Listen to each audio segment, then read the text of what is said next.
There are many lessons that we could learn from the Quran, attempted Quran or threatened Quran burning by Pastor Jerry Jones in Florida.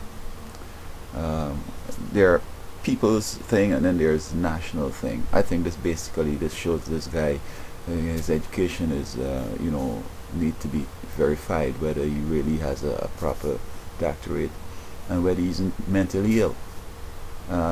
I remember me. I give the psychologist my 10 college grad degrees, and he's saying that he can't verify them, and so that I might be grandiose. Now, I give him my documents, and because he don't want to verify it, he says I'm grandiose, and I need to go for counseling, and then they say I need to go to a psychiatrist.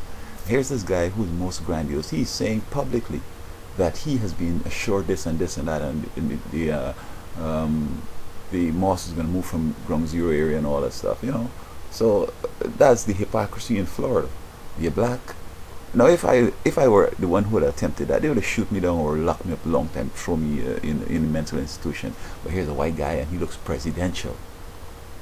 Now, on the other hand, I think that the Constitution, in its inception, created enormous growth because most laws are spin-offs or based on the Constitution.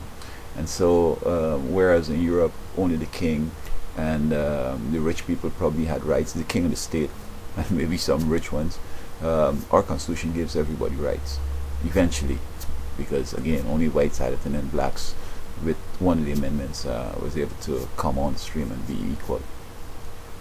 But I can't see any civilization or any people when its laws is going to be the dime upon which its survival is going to spin.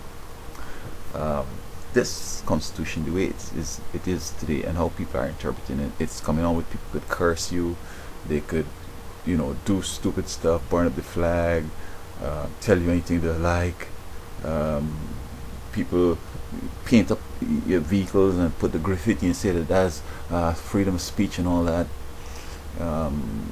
People want rights, and so they're doing bizarre things to themselves, and the things that they're doing are impeding their own ability to function properly. And they're, in other words, they're taking this country back into the Middle Ages or into a third world scenario with the kind of things they feel that the Constitution gives them the right to do.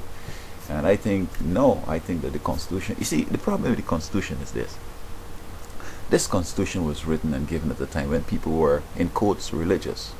I mean, I said in quotes because many of the framers seem to have been, Masons and all kind of occult stuff, right? And this thing seems to me to be very truly true, godly, as opposed to these little cults. And so, unless people are religious, this Constitution is not going to work because folks will interpret it in all kinds of ways, and the court is going to say it seems okay, and then bam, you have a whole bunch of problems. So unless we come back to the place where we are Judeo-Christian, believe in the Bible, believing in the higher power, and want to order our lives accordingly, and using the Constitution as a means to be able to have our freedoms and to be able to take our civilization to the next level, as opposed to taking it to the gutter. And so I think that this burning thing, I hope that folks may have a reformation and a revival, reform the ways and go back to more appropriate interpretations of the constitutions, and revive ourselves where God takes over our lives, and so we be able to live according to his standard and also fulfill our constitutional standard.